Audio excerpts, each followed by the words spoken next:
একটা সেন্সিটিভ বিষয় হইল যে বর্তমান ম্যাচ শিডিউলগুলা প্লেয়ার্সদের জন্য এই শিডিউলটা কতটুকু পরিমাণ যুক্তিযুক্ত হইতেছে সেটা একটা বিষয়।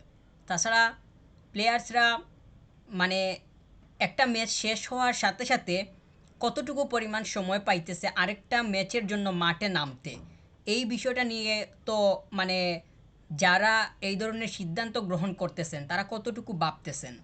ওনারা তো না ভেবেই কিংবা প্লেয়ার্সদের সাথে যথাযথভাবে কথা না বলেই এই ধরনের ফিক্সচার তৈরি করতেছেন, যেইটা প্লেয়ার্সদের ইনজুরিতে অনেক বড় ভূমিকা পালন করতেছে। এই যে এমবাপে, সে তো মাঠের বাইরে চলে গেল, এইমাত্র একটা নিউজ দেখলাম যে সে 3 সপ্তাহের জন্য মাঠের বাইরে, কারণ ইনজুরি।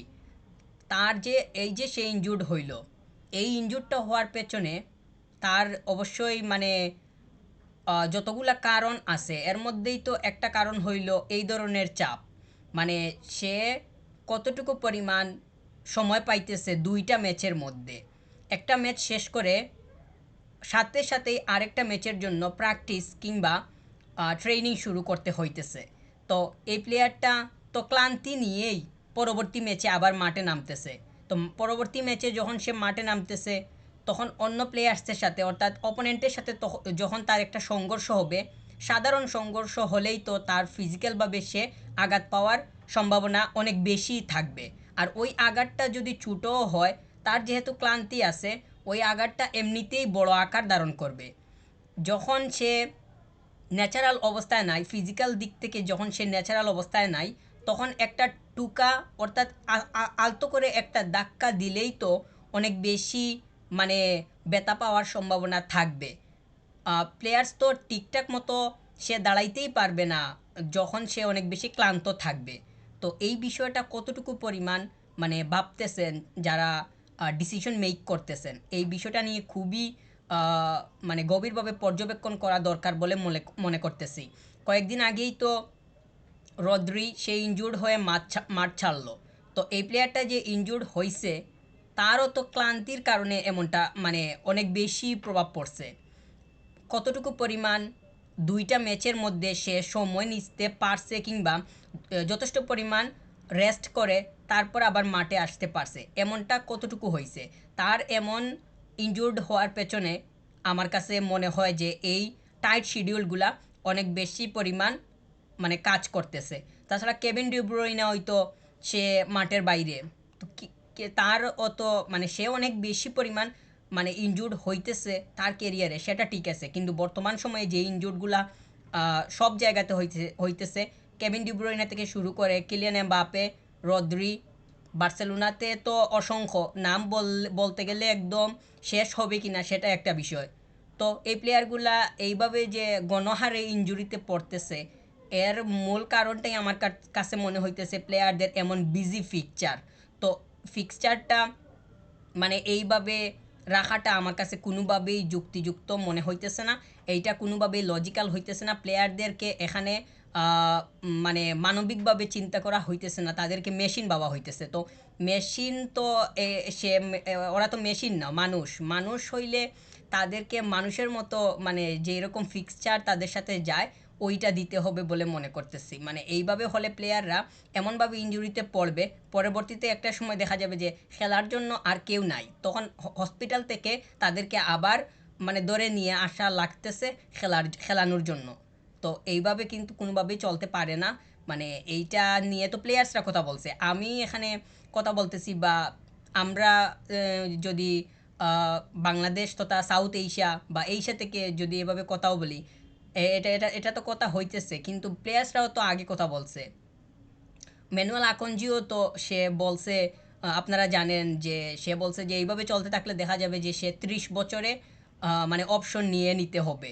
তো এটাও তো মানে কোনোভাবেই মানে একটা প্লেয়ারের কাছ থেকে এই ধরনের কথা, মানে একটা প্লেয়ার এই ধরনের কথা কখন বলে, যখন সে নিজেও জানে যে তার এমনভাবে ফিক্সচারের আওতায় বা ফিক্সচারের বেড়াজালে পড়তে হয়েছে, তার আর মানে শ্বাস কিংবা নিঃশ্বাস ফালানোর মতো ওই ধরনের কোনো সুযোগই দেখা যাইতেছে না।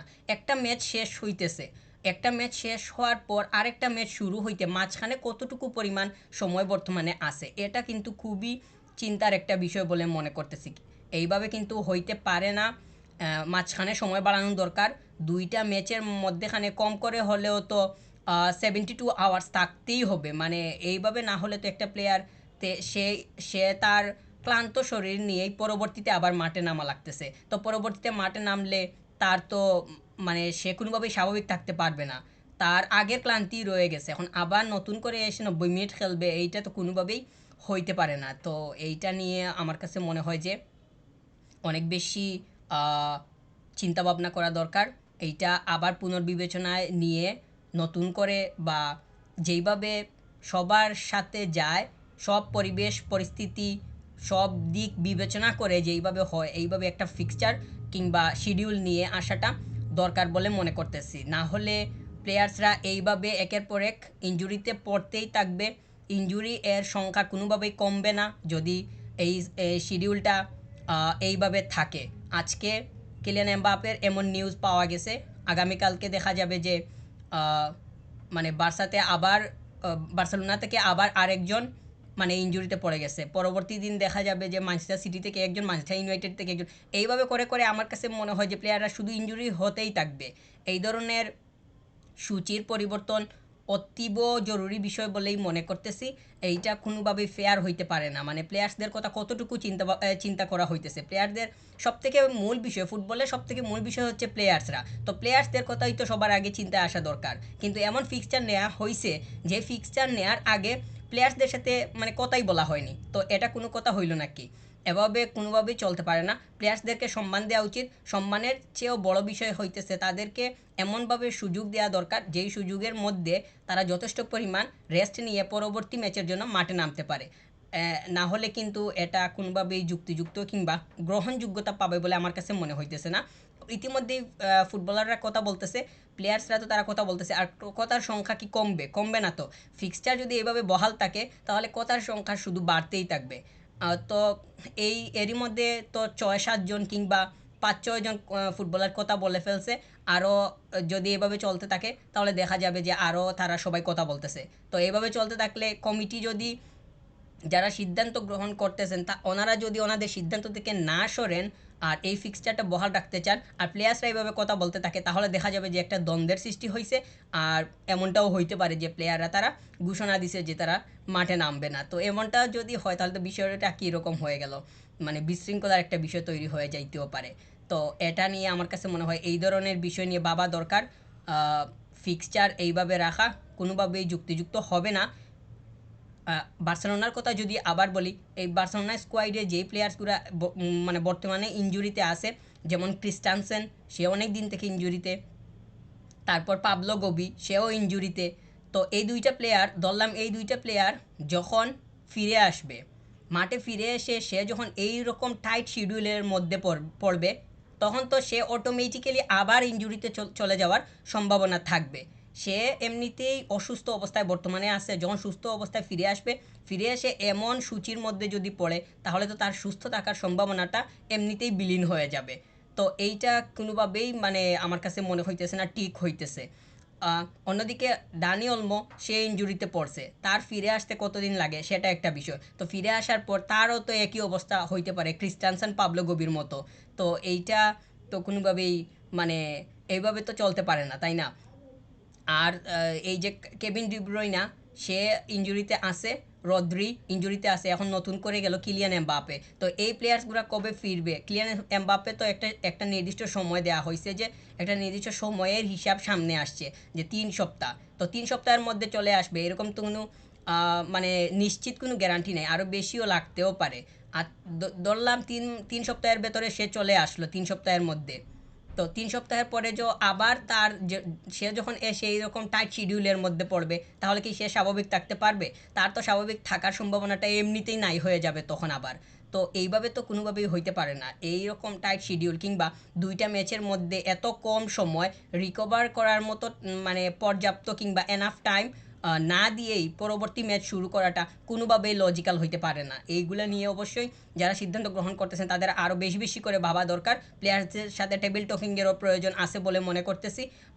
মানে প্লেয়ার্সরা কি বলে সেটাও তো শুনতে হবে। শুধু স্কেজুয়াল দিয়ে দিলাম, মানে টাইম দিয়ে দিলাম আর খেলতে হবে, এরকম তো মানে বাধ্য করার মতো কোনো হইতে পারে না এইটা। কোনোভাবেই মানে মানবিকতার দিকে যায় না। এই বিষয়গুলো নিয়ে ভাবতে হবে। প্লেয়ার্সদের সব থেকে বড় কথা হচ্ছে তারা ফিজিক্যালি ফিট থাকতেছে কিনা। মাঠের মধ্যে দাঁড়াতে হলে, দৌড়াতে হলে তো ফিজিক্যাল ফিটনেসটা আগে দরকার, পরেই না মেন্টাল গেম খেলবে। তো সে যদি মানে ঠিকঠাক মতো থাকতেই না পারে, যথেষ্ট পরিমাণ সময় নিয়ে তার ক্লান্তিটা পুরোপুরিভাবে মানে বিদায় করে তারপরে যদি পরবর্তী ম্যাচের জন্য মাঠে না নামে, তাহলে সে তার 100% কীভাবে দিবে? ক্লাব তো সবসময় তার কাছ থেকে তার বেস্টটা মানে প্রত্যাশা করবে। ক্লাবের এক্সপেকটেশন তো সবসময় বেস্ট থাকবে যে প্লেয়ার্স তা দিবে। প্লেয়ার্সের মধ্যে তো এখনও ক্লান্তি রয়ে গেছে, তাহলে সে তার বেস্ট কীভাবে দিবে? সে তো একটু ধাক্কা খেলেই, একটু পড়ে গেলেই তো ইনজুর্ড হবে, এটা তো খুবই স্বাভাবিক বিষয়। তাহলে এই ফিক্সচার কোনোভাবেই আমি যুক্তিযুক্ত মনে করতেছি না। এইগুলা নিয়ে অবশ্যই আরও বেশি ভাবা দরকার। আমি তো বললাম টেবিল টকিংয়ের প্রয়োজন আছে। প্লেয়ার্সরা তারা কথা বলতেছে, তাহলে প্লেয়ার্সের সাথে কথা বলতে কোথায় কী সমস্যা?